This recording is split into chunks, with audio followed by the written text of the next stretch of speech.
My name is Renata Fawcett, 36 years old. The will reading lasted 40 minutes. My sister cried happy tears when the lawyer read her name. She got the estate, the portfolio, and $9 million in trust. I got one sealed envelope from my father, marked Renata, private. She waited until the lawyer finished.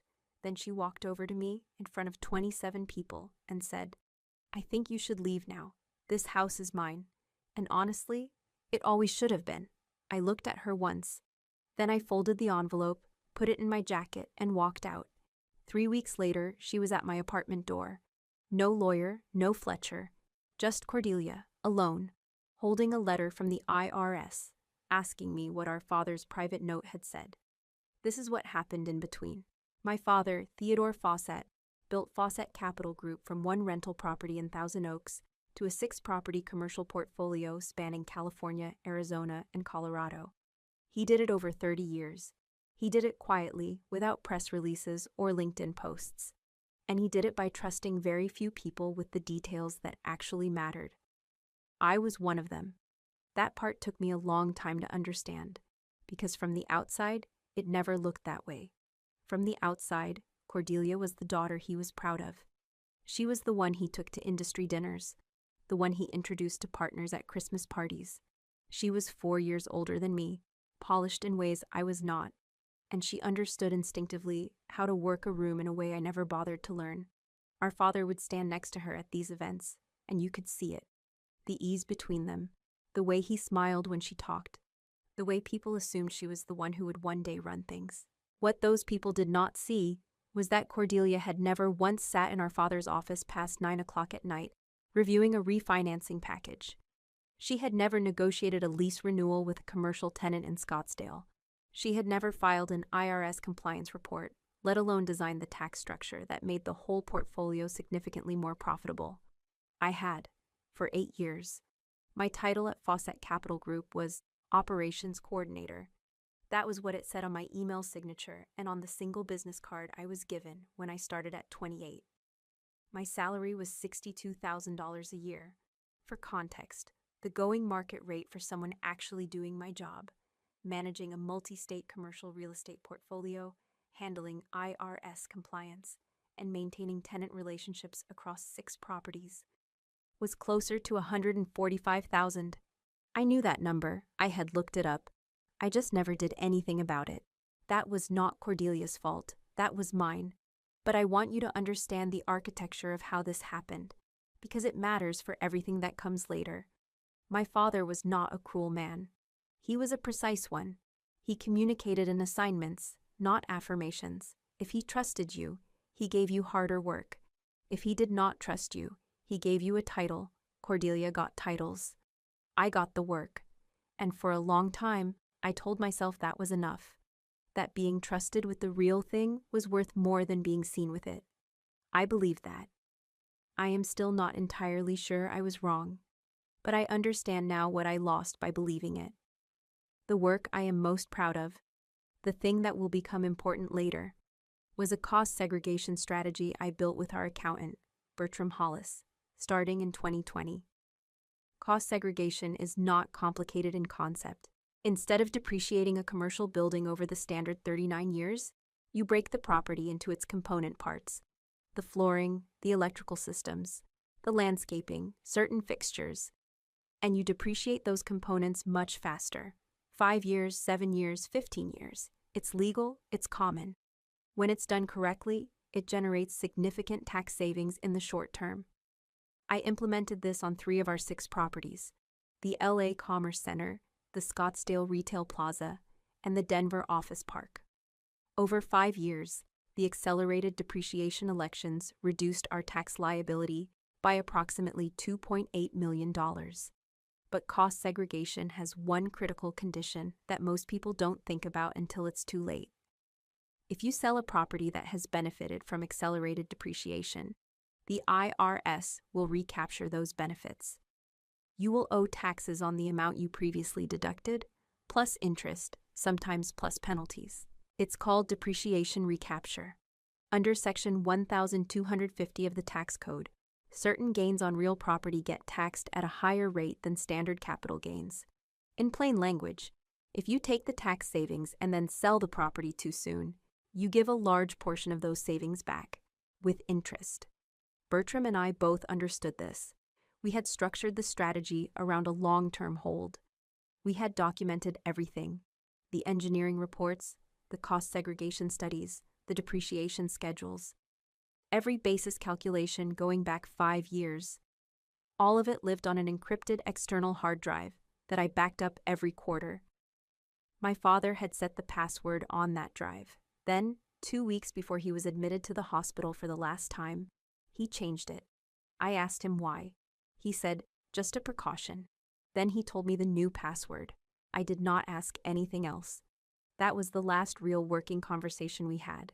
3 days before he died, he held my hand and said, "You'll understand when you read it." I thought he was talking about the will. He was not talking about the will. The morning of the reading, I arrived early. I made coffee in the kitchen the same way I had made it 100 times before. The kitchen that looked out over the Pacific. The one with the white tile counter my father had chosen himself in 1998 because it was cheaper than the marble. I sat at the counter and watched people arrive.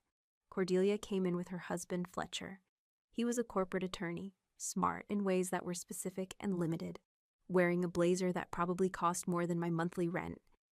He looked at my laptop, which I had open on the counter, and said, "Still working?" I said yes. He smiled like that was funny. I still don't know why. Garrison Webb arrived at 9:45. He was our father's estate attorney, had been for 15 years. He was the kind of man who wore his competence quietly, which was something I respected. When he shook my hand before the reading, he held it slightly longer than necessary, not long enough to be strange, just long enough for me to notice. He did not say anything extra. He just looked at me with an expression I could not fully read in the moment. I thought about that later, much later. At 10 o'clock, Garrison opened his briefcase and began. The room was full. 27 family members in the living room of a house that looked out over the Pacific. Aunts, uncles, cousins, second cousins who came because there was money involved. Bertram Hollis was there in the corner in his capacity as financial advisor to the estate. He sat slightly apart from everyone else, the way accountants do when they're the only person in a room who knows what the numbers actually mean. Garrison read through the structure of the trust first. The Fawcett Family Revocable Living Trust, which had converted to irrevocable upon my father's death.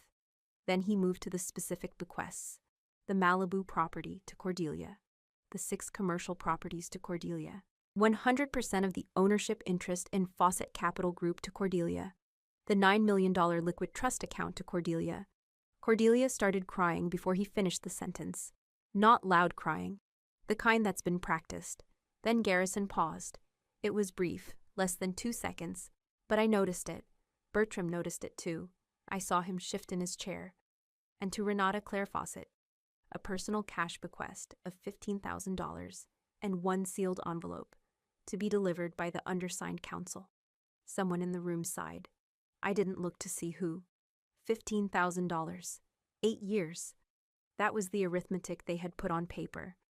I did not react. There was nothing to react to that wouldn't have been smaller than the number deserved. Garrison finished reading, closed the document, and the room began to move. People stood, embraced Cordelia, murmured congratulations. Fletcher shook hands with a cousin I barely knew. The energy in the room was the particular warmth of people who feel like they've been confirmed in something they already believed. I was standing near the window. Cordelia walked across the room toward me. She was still composed. The kind of composed that comes from feeling very certain of where you stand. She stopped in front of me. She didn't lower her voice. "I think you should leave now, Renata.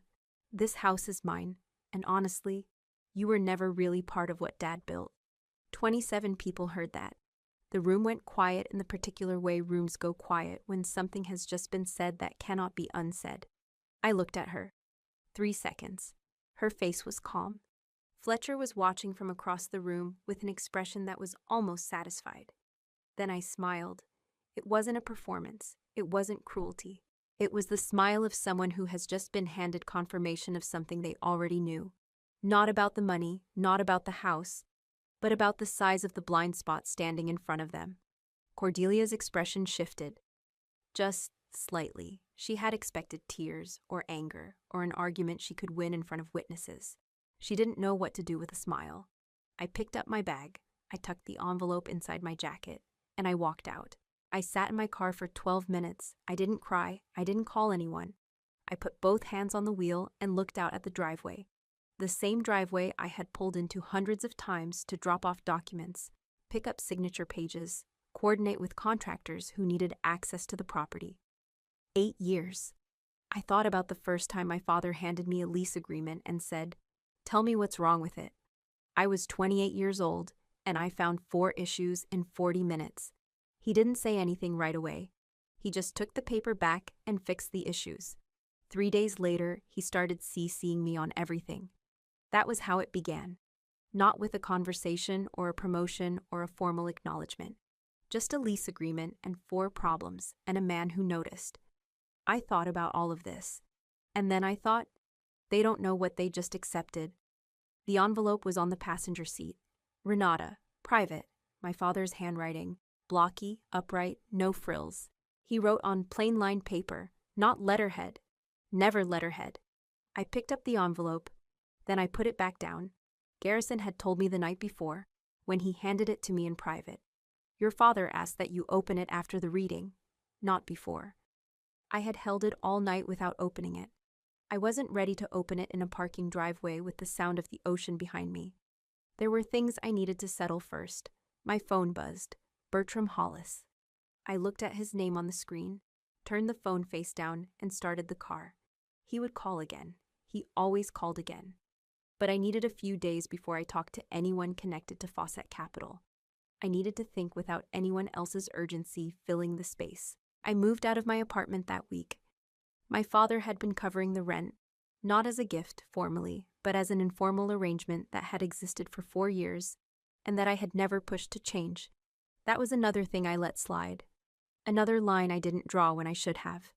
I found a place in Silver Lake. 3rd floor, 680 square feet. A window that looked out over a courtyard with a lemon tree. The rent was $2,100 a month.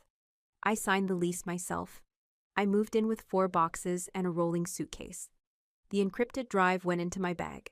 Not into a box. Into my bag, where I could feel its weight. When I left the old building, the property manager, a woman named Dorothy who had known me for years, held the door and said, "You doing okay?" I told her yes. She looked at the drive in my hand. "Be careful with that," she said. I don't know how she knew it mattered. She just did. I thought about that later, too. The first 3 days, I didn't answer anything from the family. Not Cordelia's missed calls. Not the voicemail from a cousin asking if I was doing all right. Not the text from Fletcher. Sent from a number I didn't have saved, but recognized by process of elimination that said, "Renata, Cordelia needs some information about the Scottsdale property. Would you be able to send it over?" I read that one twice. Then I put my phone in the kitchen drawer and went for a walk. Here is what I did not do in those 3 days, and what I want you to understand about why it mattered. I did not forward the refinancing reminder for the Scottsdale property to anyone at Fawcett Capital. That reminder had come into my inbox every quarter for 3 years. It was for a rate adjustment review on the commercial mortgage, something that had to be actively managed or you'd roll into a penalty period. I had handled it every time. I had set up the alert. I knew exactly when it was due. I did not tell Cordelia that the covenant restriction on one of the LA properties was coming up for renewal and required a specific filing within 60 days, or it would lapse. I did not call the contractor in Denver who was waiting on approval to complete an HVAC repair that had been delayed for 6 weeks. A repair that, if it went past the next inspection cycle, could affect the certificate of occupancy on that building. I did not do any of these things because they were no longer my job. They had never been formally my job. They had simply been mine. Because I was there, and because I knew, and because no one ever thought to ask whether I would keep doing them once they told me I was nothing. I was not sabotaging anything. I was simply not propping up a structure that had just, formally and publicly, denied that I existed. There is a difference. It's important. Bertram called a 3rd time on a Thursday. I answered. We met at a coffee place in Pasadena. Neutral ground, no office association. He looked tired in the way people look when they've been running calculations they don't like. He sat down, put his hands flat on the table, and said, "I need you to know something. I sent an email to Cordelia about the Scottsdale situation last week." Fletcher responded. He said they're exploring options. I asked what options. He said they were considering liquidating Scottsdale to free up capital. I looked at my coffee. Bertram reached into his jacket and put a printed email chain on the table. It was dated January of that year, 3 months before my father died. The subject line was, "Cost Segregation Risk Memo, Fawcett Capital Portfolio." I was CC'd on it. I had read it when it was sent. Bertram had been unambiguous. Any disposition of the Scottsdale Retail Plaza, LA Commerce Center, or Denver Office Park, within 12 months of the cost segregation study application date, will trigger depreciation recapture under IRC, Section 1250. Estimated liability, $1.1 million on Scottsdale alone. My father had read that email. He had replied with 3 words, "Understood. File accordingly." Bertram looked at me. "I sent it again to Fletcher 2 weeks ago." He replied, "We've consulted our own counsel." There was a silence. "How long has it been since the Scottsdale study was filed?" I asked. 10 months as of today." 12 months was the threshold. They were inside the window. I wrote nothing down. I didn't need to. I just looked at Bertram and said, "You warned them." "Twice," he said, "in writing." He slid the papers across the table. I didn't take them right away. "Do you want me to call Garrison, alert them again?" I sat with that question for longer than he expected. "Let me think," I said. That was not the answer he wanted, but it was the honest one. I left the coffee place with the printed emails in my bag, next to the drive. 2 pieces of paper that I had not asked for, and that I was not yet sure what to do with. What I did do, that same week, was answer a phone call from a woman named Nora Calloway. Nora ran Calloway Asset Partners, a commercial real estate firm in LA, mid-size, good reputation. I had heard of her. She had apparently heard of me too, through Bertram, and she was direct about it. "Bertram Hollis told me you built the cost segregation structure for Fawcett Capital," she said. "I have 3 properties with complicated depreciation situations, and I've been through 2 CPAs who couldn't hold the whole picture at once. Bertram said you could." I was sitting on the floor of my new apartment in Silver Lake, back against the wall, looking at a ceiling that was someone else's neutral white. "He's right that I did it," I said. "Would you be willing to do it for us?" We talked for 22 minutes. By the end, she had offered me a consulting rate of $185 an hour. She asked what I had been making before. I told her. There was a pause on her end, not a polite one. The kind of pause that means someone is doing math and not liking what the math says. "I'll need you full-time eventually," she said. "But we can start with a contract." After I hung up, I did the calculation myself. $185 an hour versus what I had earned at Fawcett Capital for 8 years. At Fawcett, working it out honestly, I had been paid approximately $29 an hour for work that would have cost $145,000 a year on the open market. I had known that number for years. I had never acted on it. I was acting on it now. Then September arrived, and Cordelia sold Scottsdale. I found out through a text from Bertram. 1 word, done. I looked at it for a moment. Then I opened my laptop and quietly noted the date. September 14th. The cost segregation study for Scottsdale Retail Plaza had been applied in November of the previous year. 10 months, not 12. The escrow had closed 2 months before the safe harbor window, 2 months before the point where the depreciation recapture risk would have significantly diminished. If they had waited, if anyone had read the memo, understood it, pushed back on the timeline, the liability would have been a fraction of what it was now. But no one had read the memo, or rather, someone had read it and decided it wasn't important. That week, I saw a post on social media from one of my aunts.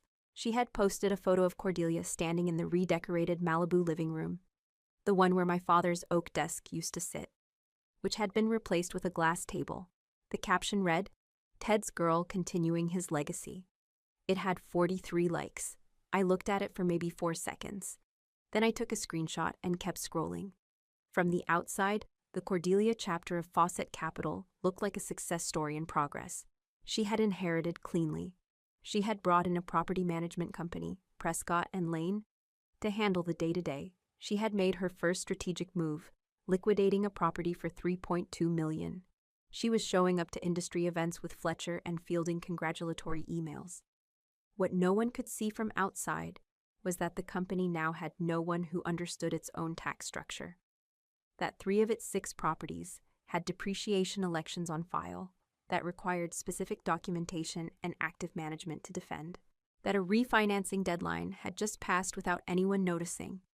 That the Denver HVAC issue had escalated to a formal notice from the building inspector.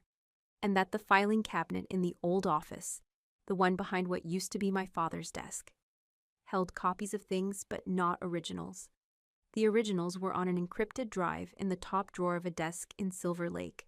I was not watching any of this happen with satisfaction. That is not what I felt. What I felt was something closer to a tired kind of clarity. The kind that comes when you have been waiting for something inevitable for a long time and it finally arrives. I had spent 8 years being the person who prevented these things from happening. The moment I stopped being that person, they began happening. That was not a coincidence. It was a structure. And the structure was about to become very visible. The IRS notice arrived at the Fawcett Capital Office address on October 3rd. Notice CP 2000. Proposed adjustment to the 2024 tax return. Depreciation recapture on the Scottsdale Retail Plaza disposition. $1.1 million plus applicable interest. Response required within 60 days. Cordelia called me at 7:43 that evening. I was at my desk at Callaway, finishing a depreciation analysis for Nora's Burbank property. I watched Cordelia's name appear on my screen. I let it ring, then I let it ring a second time. Then I heard the voicemail indicator. I finished what I was doing, then I played the message. Her voice was different. It had lost the particular register she used when she was in control of a situation, the slightly clipped, slightly elevated tone she'd had in the Malibu living room. What I heard instead was a voice making a careful effort to sound calm. Renata, I need to talk to you about some company files. There's a situation with some documentation. If you could just call me back when you have a chance. She did not say IRS. She did not say $1.1 million. She was working her way toward something, and she hadn't gotten there yet. I saved the voicemail. I did not call back. In the days that followed, Fletcher hired a tax attorney named Andrew Price. Andrew was thorough. I knew his reputation through Bertram. And within 48 hours, he had identified exactly what was missing. The original cost segregation study, the engineering reports, the full depreciation schedules with all basis calculations attached, the documentation that would allow them to substantiate the original structure to the IRS and build a credible appeal. Prescott and Lane didn't have it. The office filing system didn't have it. Bertram had partial records, but not the originals, not the signed final versions with the engineering firm's attachments. Andrew called Bertram. Bertram told him what he knew, and then Andrew asked the question, who built this structure originally? Bertram said my name. He called me right after. I had to tell him, Renata, I'm sorry. There was no way around it without lying. You did the right thing, I said. Don't apologize. Are you going to help them? I was quiet for a moment. I haven't decided yet, I said. Bertram exhaled. The deadline is 60 days from the 3rd. That gives them until December 2nd. I know what 60 days from October 3rd is, Bertram. Right, he said. Of course you do. He paused, then added, one more thing. Cordelia has been asking around. She called your aunt. She called 2 of the former tenants. She's been trying to understand what you actually did at the company. What did they tell her? Your aunt told her you ran everything. A tenant said you were the only one he ever called when there was a problem. He paused again. She didn't know, Renata. I really don't think she knew. I let that land for a moment. That's not a defense, I said. No, Bertram said. It's not. I just thought you should know. 12 days after the IRS notice arrived, I was working at my desk on a Tuesday afternoon when I saw her on the building security camera feed. Standing in the lobby, dark navy coat, the kind she wore when she wanted to look composed. Holding something that had been folded and unfolded too many times, I pressed the intercom. I'll buzz you in, I said. She came up alone. No lawyer, no Fletcher. Just Cordelia and the IRS notice in her hand. And 3 weeks of something wearing through the surface of her certainty. I opened the door. She looked at me the way people look when they've rehearsed something and then forgotten it. "Come in," I said. She sat on the couch. I stayed standing for a moment, then sat across from her. The IRS notice was on the cushion beside her. $1.1 million, folded in thirds, with a crease down the middle from where she'd been holding it wrong. She began the way I expected, with the practical layer first, the one that was easiest to say out loud. The IRS is proposing a $1.1 million adjustment on the Scottsdale sale. Andrew Price says if we have the original cost segregation documentation, we can appeal. He thinks we can reduce it significantly, maybe eliminate most of it. She paused. Bertram says you have the files. I do, I said. She nodded, like she had expected that and was still working out what to do with it. Then I said, before we talk about the files, I want to ask you something. She looked at me. Do you want to know why I smiled? The day at Malibu. Something shifted in her face. She had not expected that question right now. Maybe ever. She said, yes. It wasn't because I was happy, I said. And it wasn't because I knew this was going to happen. I didn't know this was going to happen. Not exactly. Not this fast. I smiled because when you said what you said in front of everyone, I realized something I had been avoiding for 8 years. I paused. Then, I was never invisible.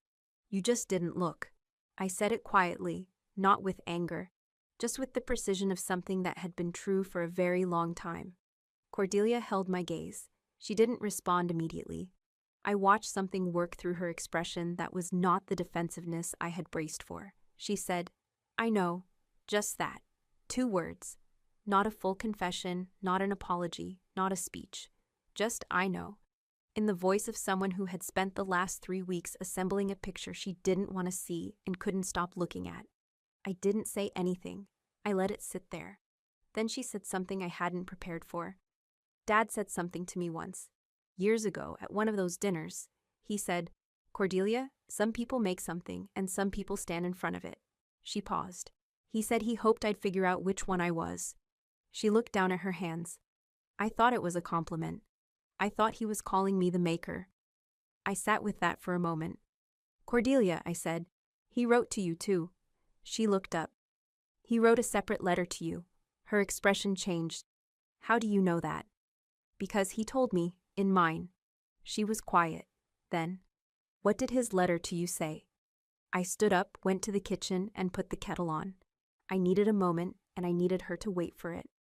I came back and sat down. I'll show you part of it, I said. Not all of it. Part of it is mine. I got the envelope from the desk drawer.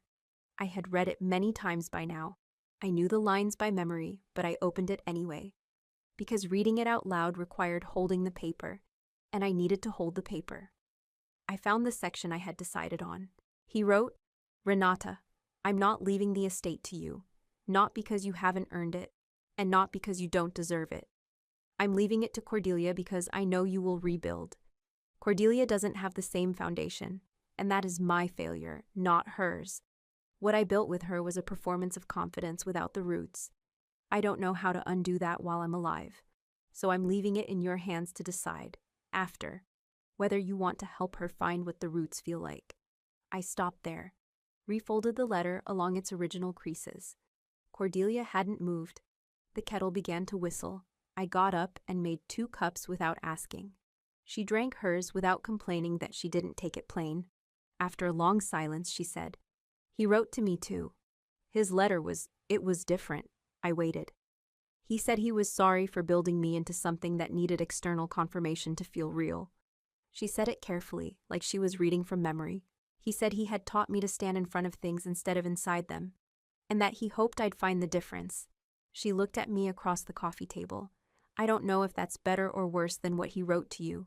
It's different, I said. Not better or worse. She nodded slowly. Then she asked, Is there anything about me in your letter? I looked at her. This was the moment I had thought about since reading the letter for the first time on the floor of my Silver Lake apartment at 11 o'clock at night. Whether to say it, when to say it, how. 1 sentence, I said. She looked down. You don't have to tell me. He wrote, give Cordelia the chance I never gave her, to stand on her own. If you can. Neither of us said anything for a while. The lemon tree in the courtyard below was catching the late afternoon light. I could hear the faint sound of the neighborhood, someone's radio, a car going past. Ordinary life continuing outside these walls, while two women sat with the complicated weight of a man they had both loved and been failed by in different symmetrical ways. Eventually, Cordelia picked up the IRS notice. The files, she said. Yes, I said. We need to talk about the files. I got the drive from the desk drawer and set it on the coffee table between us. Small, black, smaller than a deck of cards. 8 years of work on a device that looked like nothing. Everything Andrew Price needs is on there, I said. The full cost segregation studies for all 3 properties, the engineering attachments, the depreciation schedules, the basis calculations. All of it. Organized, dated, signed by the engineering firm. She looked at it. Will you give it to him? I'll make it available to him, I said. But not before we do something first. She met my eyes. I worked at Fawcett Capital for 8 years, I said. I was not paid fairly for what I did. I don't think you knew that. I believe you when you say that. But not knowing doesn't change the math. I reached across to the side table and picked up a single sheet of paper. I had typed it that morning. It was 1 page, plain language. No legal jargon beyond what was necessary. The market rate for a COO-level position in commercial real estate asset management in Los Angeles is $145,000 a year. I was paid $62,000. Over 8 years, the difference is $664,000. I set the paper in front of her. That's what I'm asking for. Not as damages, not as a lawsuit. As an acknowledgement in writing of the value of the work that was performed. She looked at the number. I let her look. If you agree to this, formalize it through your attorney, sign it, transfer the payment before I open the drive. I will work with Andrew Price as a consultant until the IRS appeal is resolved. I'll make myself available for any questions the IRS has about the structure. I'll give a full explanation to Andrew of how and why everything was set up the way it was. And if the documentation is as strong as I know it is, your $1.1 million problem will likely become something considerably smaller. Cordelia said nothing for a long time. She was looking at the number and then at the drive, and then at some point in the middle distance that wasn't either of them. What if I say no, she finally asked. Then you find another way to handle the IRS.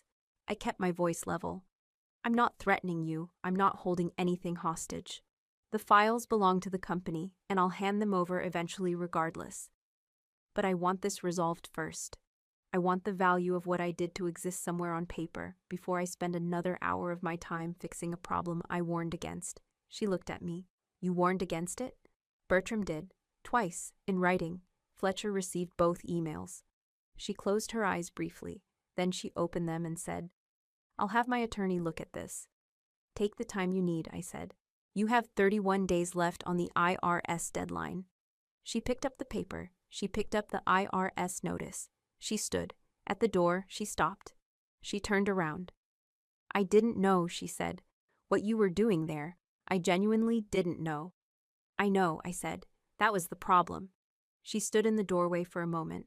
Then she said, Renata, I was never invisible. You just didn't look. She was repeating my own words back at me, not mockingly. More like she was testing their weight, trying them on. Now you're looking, I said. She nodded once, and then she left. She signed the agreement on October 28th. Her attorney tried to negotiate the number down. I held at $664,000. It was math. I had shown my work. The number did not change. We signed. Andrew Price received access to the drive that afternoon. He called me 2 hours later. This is the most complete cost segregation file I've seen in 15 years, he said. I told him where everything was and walked him through the structure. It took 90 minutes. I billed Cordelia for 90 minutes at my Callaway rate. The IRS appeal was filed November 5th. Andrew argued that the original structure was sound, fully documented, and that the recapture had been triggered by a good faith disposition decision, which was true, even if the decision had been uninformed. He submitted the complete engineering reports and depreciation schedules. In December, the IRS accepted a partial abatement. The final liability, $312,000, down from $1.1 million, a reduction of nearly $800,000, attributable entirely to the quality of the documentation in that drive. I am Director of Tax Strategy at Callaway Asset Partners now. I have a title, I have a contract, I have a salary that reflects what the work is actually worth. Cordelia still owns Fawcett Capital Group. She hired a real COO, someone with the right title and the right compensation. And from what I understand through Bertram, the company is stable. Whether it will flourish is a different question and not one I spend much time on. Cordelia and I don't talk often. That's not a failure, it's just accurate. There are damages that can't be undone by a signed agreement and a cup of tea. She knows that, I know that.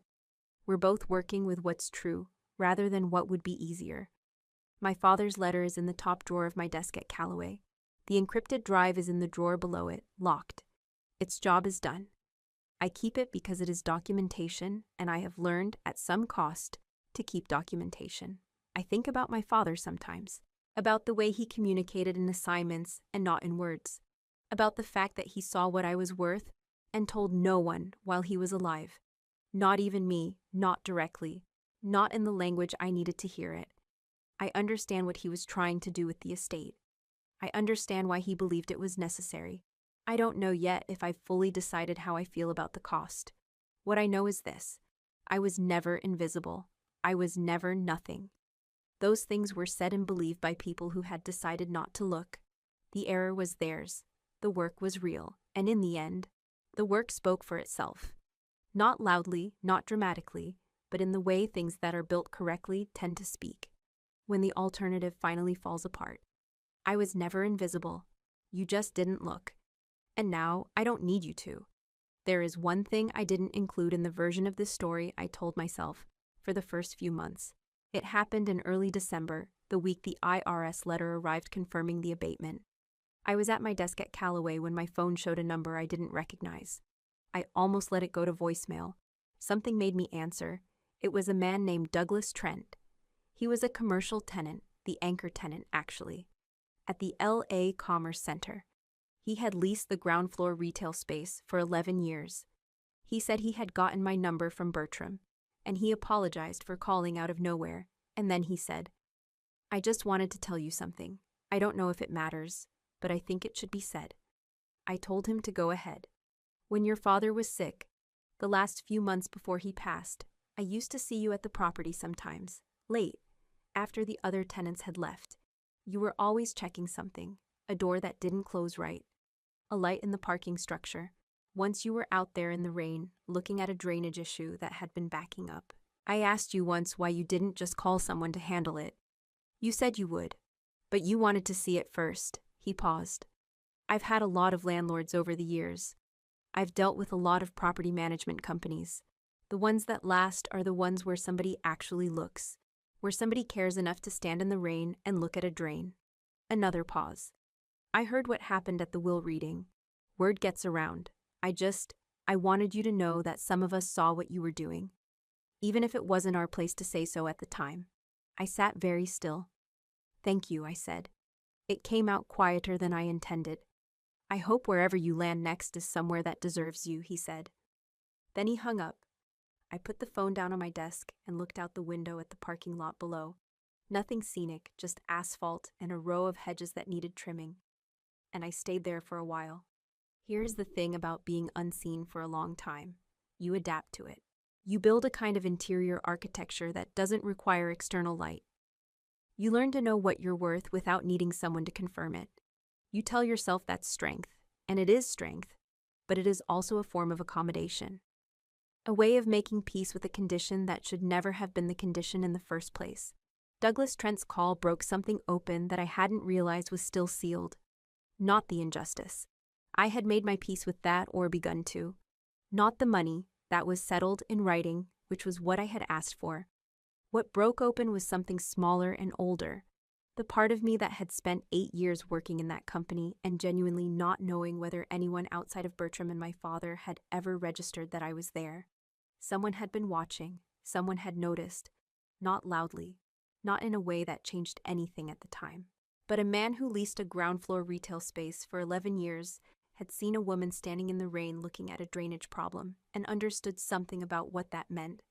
And he had held on to it long enough to call. I tell you this not because it was the moment everything resolved. It wasn't. But because it was the moment I understood something about the difference between vindication and witness. Vindication is a structure. You can build it yourself, with documentation and math and the patience to wait for consequences to arrive. I had done that. The agreement was signed. The appeal was filed. The numbers had come back in my favor. But witness is something else. It's the part that doesn't live in a document. It's the phone call from someone who had no obligation to make it. It's the hand held a beat too long by a lawyer who wanted you to know he understood. It's Bertram saying the most complete file I've seen in 15 years, and meaning it not as a compliment to flatter me, but as a fact he had been waiting for the right moment to state. The thing I had told Cordelia was true. I was never invisible. But I had spent a long time believing my own invisibility at a deeper level than I admitted. Telling yourself your value exists whether or not it's acknowledged is correct. It is also, in some quiet places, a lie you tell yourself to keep moving. Because humans are not ledgers. We are not only the sum of what can be proven. We need sometimes to be seen. I was seen. Imperfectly, too late, and in ways that could not undo what had already happened. But I was seen. I went back to work that afternoon. The Burbank property analysis was due by end of week. Nora had a meeting scheduled on Friday to go over the new depreciation modeling. Life at Callaway had its own momentum now, its own rhythm, and I was learning to inhabit it fully rather than halfway, which had been my habit for so long I hadn't noticed it was a habit. The director title was new. The rate was new. The contract with my name on it, with my actual role described accurately in the language of what I actually did, that was new too. I am not embarrassed to say that it mattered. That seeing my own name attached to the right description of my own work produced a sensation I did not have language for until it happened. My father used to say that the most important documents are the ones nobody reads until something goes wrong. He was talking about lease agreements and insurance policies and the fine print and refinancing packages. He was right about all of those, but I think he was also, without meaning to, describing himself. The letter he left me was the most important document in the estate. Nobody needed it until everything else had already broken. I keep it in the drawer at work. I don't read it often. When I do, I read the last line, the one I have had memorized since the first night. I hope you know the difference. And I think about what it means to earn trust versus to be handed a position, about the specific and quiet satisfaction of building something real, even if you're the only person who knows the whole shape of it. And for the first time in a long time, I believe that completely. Not as an accommodation to difficult circumstances, but as the plain and unqualified truth.